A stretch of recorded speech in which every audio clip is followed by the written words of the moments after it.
and now we are looking for locks. When it comes to lock, Decathlon has a wide variety of it, ranging from cable lock to U-lock, and this is round lock. And personally, I've been using the cable lock, and the problem about it is that cable lock sometimes would get tangled, so it can get quite annoying. So for the new riders that are watching this, I would recommend you to get a U-lock instead.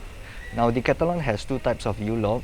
The one that goes for $30, which is heavier, definitely heavier and more durable, so I believe like people can't cut off the metal. And the other type would be this between 500.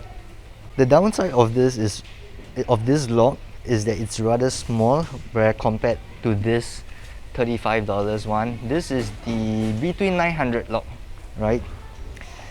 And this could only lock onto your tires. However, that being said, us food delivery riders would most of the time park our bikes outside the mall, and not all malls entrances would have a pole or barricade for us to lock onto something secure. So I think this is pretty lightweight and good enough for locking for a short period of time. So personally, I'll consider using this because firstly, it's lightweight. I can hang this onto my handlebar without adding more weight to my bicycle or e-bike.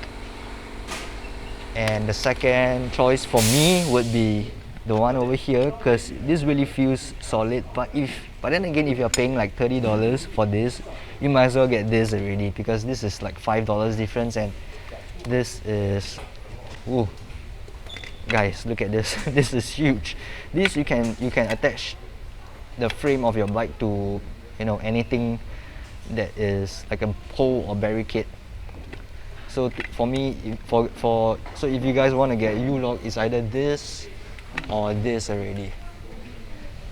Once again, on my right is $10, on my left is $35. This short clip is from the last episode on the top right. Click to watch it or check out one of my most updated playlists that I've selected for you. Fellow riders, see you on the streets!